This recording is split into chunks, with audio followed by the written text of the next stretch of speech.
aquilo para o qual toda filosofia equipada com práticas ascéticas, ritualísticas, intelectuais, teria por finalidade elevar a compreensão humana à integração com essa unidade, com esse uno, esse transcendental. O conceito de ser bifurcado pelas ideias de Platão e de Aristóteles foi então ressignificado e ganhou novos contornos, novos traçados ao encontrar em Santo Agostinho e São Tomás de Aquino a sua origem última no seio da divindade cristã. Enquanto os racionalistas sustentavam que a aquisição do conhecimento se dava através da razão, por outro lado, os empiristas defendiam que somente era possível chegar ao conhecimento por via da experiência.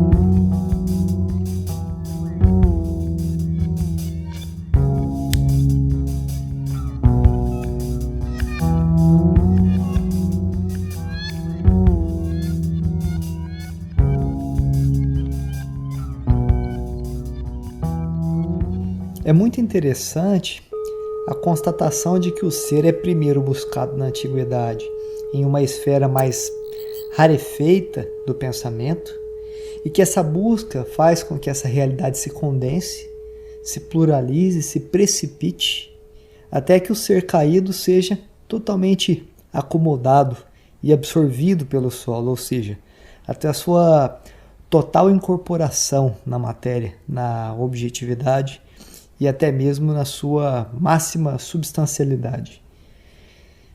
As concepções naturalistas pré-socráticas, onde eu destaco o conceito de Aperon, do Anaximandro, 6 séculos antes de Cristo, inaugurou um terreno de matéria-prima inesgotável para se pensar o ser, tratando-se de um princípio ilimitado, capaz de envolver as origens e os fins de todas as coisas, uma espécie de espaço sem limites encausado por onde o ser se manifesta infinitamente, produzindo multiplicações, recolhendo o multiplicado, mas permanecendo incondicionado, inafetado diante de todas essas possibilidades manifestativas. Nesse contexto também vieram Parmênides e Heráclito, duelando pelo ser por diferentes ângulos, o primeiro exaltando a sua imutabilidade e o segundo destacando a sua insustentabilidade. Argumentos esses que, aparentemente contraditórios, encontraram lá na frente um ambiente conciliador na teoria platônica das ideias. Fazendo confluência com os pensadores da physis, os pensadores da natureza, há também alguns relatos sobre Pitágoras, que viveu por volta de 500 anos antes de Cristo. Relatos esses que foram escritos séculos depois da sua estadia, descrevendo um pensador que não via fronteiras entre filosofia, matemática, misticismo, e enxergava nos números o fundamento da realidade.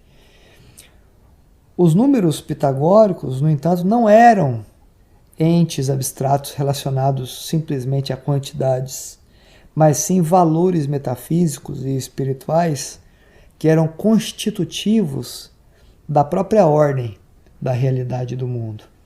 Essa concepção rarefeita dos números como seres ou entidades espirituais que garantiam a proporção e a harmonia de todas as coisas que se manifestam não era necessariamente mítica, comum aos seus antepassados, mas também não era uma concepção naturalista, tal como desenvolvida pelos seus contemporâneos pré-socráticos. Pitágoras parecia estar situado num ponto de inflexão da história do pensamento, como se ele estivesse velando por uma tradição, um culto muito mais antigo, às vésperas de uma grande mudança de paradigma.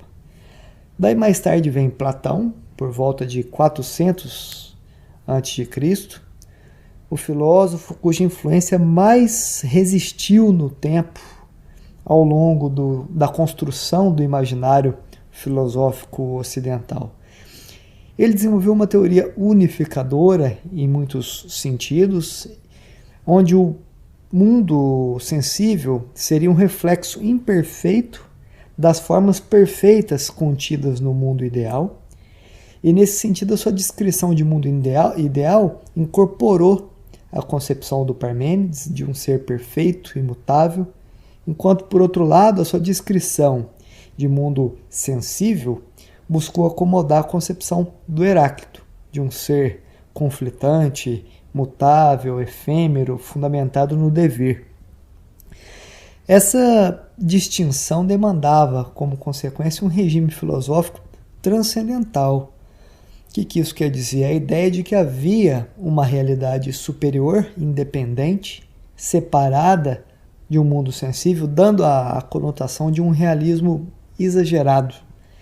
E essa é a diferença fundamental da virada Platão-Aristóteles, em que Aristóteles, o melhor discípulo de Platão, argumentava que o mundo das formas não poderia se dar por si só, de maneira independente, isolado, mas apenas uma conformação intrínseca aos entes sensíveis. Para ele, as formas não eram transcendentes, mas eram imanentes. Elas não se revelavam pelo acesso a outro mundo, mas sim nos próprios entes, na estrutura dos próprios entes da natureza, fazendo assim de Aristóteles um pensador, um realista moderado. Daí vem o período neoplatônico, próximo a 300 depois de Cristo, com pensadores como Amônio Sacas, Plotino, um período muito marcado pelo contato entre a cultura greco-romana e as culturas do Oriente, o que fez com que esses pensadores adicionassem na tradição platônica vigente diversos elementos extraídos de outras culturas. E nesse contexto o ser ganha uma nova roupagem, mais eclética. Basicamente, uma síntese do conjunto de ideias disponíveis que havia para a época. E Plotino, por exemplo, encontrou para o ser, para representar o ser, o conceito de uno. O uno como uma realidade suprema, transcendental, indizível, fonte de todas as coisas, e aquilo para o qual toda filosofia equipada com práticas ascéticas, ritualísticas, intelectuais, teria por finalidade elevar a compreensão humana à integração com essa unidade, com esse uno, esse transcendental, com esse bem supremo, essa fonte originária de todas as coisas. Então, mais tarde, entre a Antiguidade Tardia e a Alta Idade Média, o conceito de ser bifurcado pelas ideias de Platão e de Aristóteles foi então ressignificado e ganhou novos contornos, novos traçados ao encontrar em Santo Agostinho e São Tomás de Aquino a sua origem última no seio da divindade cristã. Nessa fase nós poderíamos dizer que o ser, até então tratado de maneira muito abstrata entre doutos filósofos, ganhou uma nova pedagogia, roupagens mais personificadas, se fazendo assim mais próximo do entendimento, mais acessível ao entendimento popular. Já no período renascentista, como um prenúncio dos tempos modernos, aparece o René Descartes por volta de 1600 e pouco, relacionando o ser à existência e a existência ao pensamento, introjetando o ser no pensamento humano através de algumas expressões como res cogitans, ou seja, a coisa que pensa, em detrimento do res extensa, coisa material. No entanto, isso leva a uma valorização excessiva da razão, que conduz a uma separação, a uma dicotomia entre mente e corpo, que passaram a ser considerados substâncias distintas, gerando a partir daí uma série de problemas filosóficos oriundos de um dualismo de fundo, mais tarde encarados pelo Spinoza, o filósofo holandês. Para o Spinoza, também aí no século XVII, a dualidade entre pensamento e corpo já era um erro, já que ambos eram expressões diferentes da mesma substância, uma substância única. E assim o dualismo transcendental cartesiano migrou para um monismo imanentista do Spinoza. Daí é possível interpretar que a conversão do transcendentalismo platônico ao imanentismo aristotélico agora se reproduzia sob novas configurações, com a mudança de abordagem entre Descartes e Spinoza. Muito pouco contente com essas concepções, vem Leibniz, no final do século XVII e início do XVIII, um dos filósofos de maior envergadura lógica de todos os tempos, rejeitando tanto o dualismo cartesiano quanto o monismo espinosista, tudo isso com base num sistema próprio filosófico, um sistema chamado de harmonia pré-estabelecida. Em relação ao dualismo cartesiano, o Leibniz argumentava que, nesse caso, a interação entre mente e corpo não poderia ocorrer sem que houvesse uma violação das leis da natureza, o que para ele era impossível. E em relação ao monismo espinosista, Leibniz argumentou que a ideia de uma substância única e infinita não era muito plausível, já que a existência das coisas individuais, finitas, distintas, também era uma coisa muito evidente. Então ele propôs uma metafísica fundamentada na pluralidade, na vascularização das possibilidades do ser através das suas infinitas e sincrônicas substâncias simples, mais conhecidas por mônadas. Então, em oposição às teorias dessa tríade de racionalistas, Descartes, Spinoza e o Leibniz, é fomentada na ilha, na Inglaterra, uma corrente de empiristas composta por Locke, Berkeley e Hume. Enquanto os racionalistas sustentavam que a aquisição do conhecimento se dava através da razão, por outro lado, os empiristas defendiam que somente era possível chegar ao conhecimento por via da experiência. Veja que nesse ambiente fica claro que o ser, no sentido ontológico, já não é mais um problema tão presente, tão requisitado, e que as atenções começam a se dedicar a um ambiente predominantemente epistemológico, ou seja, de teorias sobre possibilidades do conhecimento das coisas que implicitamente já são.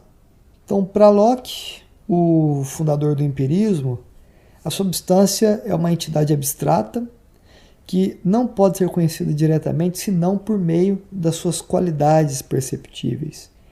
E essas qualidades podem ser primárias, que são objetivas e existem independente da percepção ou da mente humana, requisitando nesse caso em algum grau um realismo, ou secundárias, que são subjetivas e dependem da percepção do sujeito, requisitando dessa maneira em algum grau o idealismo. Mas ainda mais radical que Locke, porém menos consistente, foi a premissa do Berkeley, em que as coisas só existem na medida em que são percebidas. Não há uma realidade externa independente da mente. Então, combinando o idealismo subjetivo com o empirismo, as coisas não têm existência real, a menos que alguém esteja percebendo essa realidade. Ou seja, a realidade precisa ser percebida para se sustentar na existência. Se Descartes deu início a um processo de introjeção do ser no pensamento, introjeção do ser no âmbito epistemológico, por outro lado, se torna evidente que os empiristas condicionaram a possibilidade do ser, das coisas, às nossas capacidades perceptivas e sensitivas. E essa reviravolta se dava especialmente pelo desprezo que os empiristas mantinham a respeito da metafísica e sobre o modo como os racionalistas desenvolviam seus argumentos. E a cereja do bolo do empirismo vem com Hume, que rejeita a substância como uma noção objetiva, mantendo o empirismo a um nível de radicalidade, questionando até mesmo os conceitos que eram aparentemente estáveis e universais, como causa, substância. Então, Dos naturalistas pré-socráticos aos empiristas modernos, nós temos essa primeira fase de descida do ser rumo à materialidade, à entificação, e a segunda fase a gente vai ver na próxima conversa.